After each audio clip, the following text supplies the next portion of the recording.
Now, for the past month or so, there's been this commercial that's been kind of running around on social media where you get tantalized immediately by attractive women and their attractive posteriors in panties. And now don't get me wrong, I'm definitely a fan of a nice butt and a pair of nice panties, but at the same time, this commercial has kind of a dark message behind it.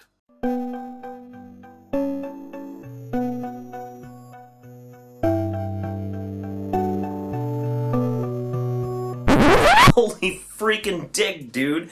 Panties causing suicide? There's gotta be a band name in there somewhere. So what kind of mouth-breathing troglodyte would actually try and convince people that this was really occurring? Well, the details behind this and more are all ultimately cringeworthy, and I'm gonna tell you all about them.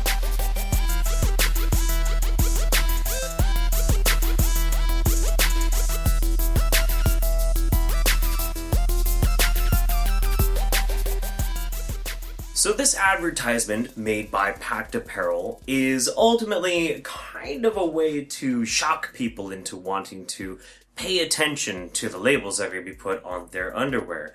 And the reason why this is done is because PACT Apparel is promoting the non-GMO label. They like to tout that all of their cotton is coming from India, but from organic co-op farms made in small Indonesian countries where you can still see the glass bubble imperfections and everything that they make. There are things that consumers can look for to say, I'm going to spend my money on something that aligns with my values. But the truth of the matter is that ultimately this is just a marketing ploy. It's a marketing ploy that's employing various different implements that you can pinpoint very, very easily. Number one, they're using sex appeal, obviously with having some very nice posteriors squeezed into a pair of panties and shoved in front of your face. Who doesn't like to look at a lady's butt? I don't think I know any man or woman who doesn't like to look at a nice lady butt. Second of all, they're using a moral outrage element. Who does not immediately have a gut-wrenching reaction to somebody saying suicide? Suicide? Holy shit. Is there anything more tragic than suicide? Maybe bone cancer in children, maybe. But other than that, nothing is more devastating to a family than suicide. So first we have butts, then we have suicide, and next we have to have something catchy, something that's really gonna get people motivated. I know, how about an easy target? GMOs! So the basic idea behind this is very simple. Everyone wears underwear. And you wear underwear, and I wear underwear, but are you really thinking about where your underwear comes from? Personally, being the green-minded person that I am, I routinely clip all of my armpit hair at least once a week, and then I carefully weave it together. That way I make underwear out of my own body hair. That way I leave zero carbon imprint on my choice of chonies. So where did this notion come from, that somehow GMO cotton is causing farmers in India to commit suicide? Well, unfortunately, the truth of the matter is it all comes down to a simple name. Vandana Shiva. Vandana Shiva? Alright, well, who exactly is Vandana Shiva? Vandana Shiva is touted as one of the rock stars of anti-GMO activism. In fact, she not only goes so far as to charge $40,000 to $50,000 per speaking engagement to explain to everyone exactly how GMOs are absolutely evil and they are corrupting the seed. But she also misrepresents her entirety of her educational expertise. Vandana Shiva likes to tout herself as a scientist, but the truth of the matter is she's not a scientist. Not at all. In fact, she has no accreditations whatsoever under her belt, despite the fact that she does claim to be a nuclear physicist, she's trained in quantum mathematics and quantum theory, and that she's an expert in agricultural and biotechnology sciences. You have obviously seen things differently because you studied nuclear physics, right? I studied nuclear physics, but I also studied quantum theory. My thesis was on non-separability and non-locality in quantum theory. Which means? Which basically means everything is connected. Wait, what? No. That's not how any of this works. First of all, you can't claim that you were trained in nuclear physics if you took like 2 classes while you were in college. And interconnectivity, quantum theory, do you have any idea what you're talking about? You cannot simply break down the Pauli exclusionary principle to the... oh, God, fuck it, whatever, let's keep going. But really, when it boils down to it, she has her PhD in philosophy. She's a philosopher. And even more so, some might note some hint of derision, maybe even kind of a racist tinge to how I address Miss Shiva. This is not on accident. One of my absolute favorite journalists is a woman named Coven Senapathy, and she is the daughter of Indian immigrants. And she has written at length, and I put the link in the description down below, about how much Vandana Shiva appropriates her own culture, from the massive bindi on her forehead, to how she plays up this kind of auntie role in trying to convey a sort of knowledge or a sort of education towards people on Indian culture. It's an uphill battle you're waging. How do you keep doing it? What drives you, really? We have this very beautiful text in India, well, the Gita. Bhagavad Gita? The Bhagavad Gita. What, did you forget the whole title? What the fuck? Yes. And there's a very simple lesson that Krishna gives, that you do not measure the fruit of your action. You have to measure your obligation for action. And this is exactly the kind of thing I'm talking about. You can't just reduce the important message in the Bhagavad Gita that Krishna tells to Arjuna to simply, well, you must do just to do. That is it, essentially at the core. But just reducing it to that simple message it's really, really distasteful and disrespectful to honestly a really important spiritual book.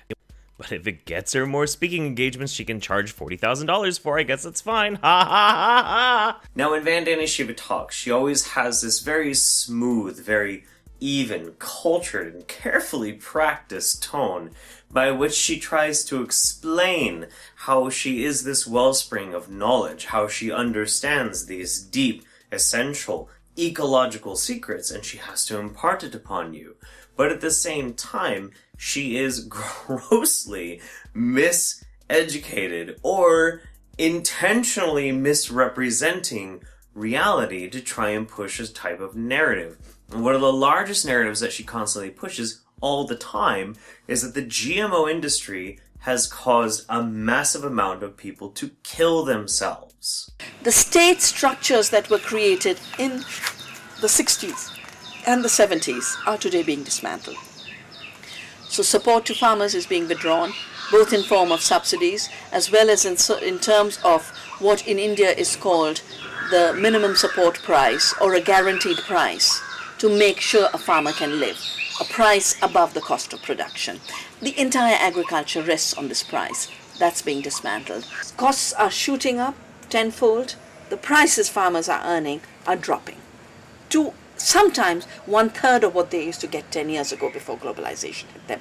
And as farmers are getting squeezed between very high costs of production and extremely low prices for what they produce, the small farmers are getting squeezed, they're getting into debt, and at the end of it, they're committing suicide. Truth be told, there is actually a little bit of truth in the narrative that there are massive amounts of Indian farmer suicides, but that they're actually related to GMOs is not true whatsoever. According to this graph, it's very, very simple. The amount of suicides that happen in India, which is a vastly complex and extremely tragic situation, has stayed perpetually constant, regardless of whether GMOs are introduced or not. So we can easily see with just simple basic data, something that Vandana Shiva seems allergic to, that in fact GMO crops do not, in fact, affect whether or not Indian farmers commit suicide. And this ties us back to the whole PACT Apparel bullshit, claiming that somehow your panties might cause somebody to kill themselves, which is stupid. In fact, what's more interesting is that since the introduction of BT cotton in India, it has been such widely embraced by Indian farmers who are growing those types of crops because they can have more production for less land usage. And that's why 95% of all of the cotton farmers in India grow BT cotton. We have this weird idea in America where we seem to think that we have to rely and cherish on farmers, but we can't trust them to actually do what we think is right for them to do. Instead, we have this idea that they're somehow brainwashed or legally obligated to just grow these types of crops, and that's why they're so big. That's why Monsanto is so big, man. It's not because they make good crops, it's because they've strangleholded people into it and forced them to do these things. Nothing could be further from the truth. The truth of the matter is that BT cotton is really popular in India because it helps the farmers in and of themselves. If they didn't, they wouldn't grow it. Nobody is forcing them to grow it. Nobody. There are no secret commandos. There is no Killuminati death squads that are holding guns to Indian farmers and saying, you will grow a Monsanto crop or you will die. And then if you do grow it and it doesn't produce well, then you're going to kill yourself anyway. Wah! That doesn't make any sense. That doesn't make any sense at all. What the fuck? It's fascinating, this whole basic rhetoric that Vandana Shiva ends up spouting. On one side, she has this kind of anti-corporate sort of mentality that she tries to espouse. She claims that, in fact, there were no corporate interests whatsoever in the food supply in her country over 20 years prior, which is actually not true whatsoever. But on top of that, she also has this idea that genetically modifying an organism makes the seed an intellectual property. And because of that, that's the only reason why you can patent it. You say it's all about seeds and that it comes down to corporations wanting to patent seeds. How does that work? What do you mean it comes down to seeds? Well, it comes down to seed for the simple reason everything begins as seed. The food on our plate, you and me were seed at one point, the little calf that becomes the cow. Hey guys, a cow reference, remember? She's Indian, remember? Remember? Ha ha ha! So what does it mean when a corporation patents a seed? The first thing it means is a lie, that I have created it. I have created life. The corporation. The corporations claim that, and we joke and say, a GMO, a genetically modified organism, which was the path to get patenting on seeds. I sat at meetings where the corporation said, the reason we've got to do genetically modified organisms is because the only way we can claim a patent. A patent is a claim to invention, a claim to creation. Now, this is not a unique perspective that anti-GMO activists have been trying to push for many, many years. In fact, this is pretty much the most common platform that they usually end up taking. But the truth of the matter is that seed patenting has been done for, over 100 years now, and we have not had genetic modification nearly that long. Genetic modification, as far as how we would change a plant into a different type of plant or try and pick out a very specific thing that a plant would do, and then we patent that, we've been doing that forever. Forever. A long fucking time. And that we now are trying to protect intellectual property rights through seed, for better or worse, is not contingent upon whether something is genetically modified or not. It's whether something is changed enough or not. And that can be done without direct, specific genetic intervention. The amount that Vandana Shiva constantly disparages her own culture while also using it as a defense against having to answer tough questions is obnoxious. But everything that India in and of itself, because of its relevance culturally to the rest of the world, gets kind of swept under the rug when it really comes down to Vandana Shiva, because it's just a matter of talking points. The truth of the matter is the woman has absolutely no interest whatsoever in being a benevolent force for helping any of these suicidal Indian farmers. How do I know that? Well, that's pretty easy. When was the last time she disclosed any of her $40,000 to $50,000 speaking fee? Some of it would be going to relief efforts to help these suicidal farmers. These people who are killing themselves because they can't feed their families. When was the last time she let out a press release of how much she was actually giving away to that? Never. None. It's never happened. Why hasn't it happened? If she's such a blissful and enlightened auntie figure in India, then why is she not espousing how much she's trying to help?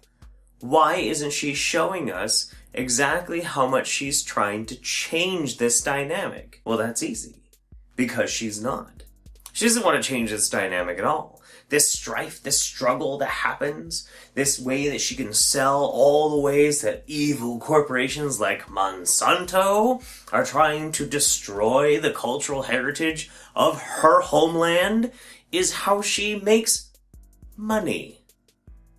It's how she makes money. It's why her bindi can be seen from space, larger than any other Indian you will ever see on TV. Not because she's more enlightened so she needs a bigger dot. It's because she's a cartoon character. She's a farce. She's a clown in exaggerated trappings trying to showcase this exoticness, this interesting alien sort of way, this primitive culture that you must feel bad for because it's being devastated by Western ideals, despite the fact that the actual farmers who are growing these things are benefiting greatly from Western companies and partnering with them. But does that matter? No. The most fucked up part about this is that out of all of the anti-GMO talking head wankers, Vandana Shiva is the most obvious. The most obvious. There is nobody more clearly full of shit than this woman. The only thing it requires is a discerning eye. I understand it's weird if you don't understand her culture or where she comes from. Analyzing her in those parameters might seem a little racist. And I understand that. But that's why we have such wonderful journalists like Coven Sendapathy, and I have all of her links in the description. And she, a fellow Indian, just completely demolishes how utterly fucking atrocious Shiva truly is. I encourage anybody who watches my video, follow Coven's work. She's absolutely incredible. You will not be disappointed. So thank you very much for watching. I hope you enjoyed this video. Please like, comment, subscribe, all that good stuff. I don't require $40,000 for a speaking engagement. I do this just because I'm bored. But more than anything, thank you for watching. I hope you all have a wonderful day.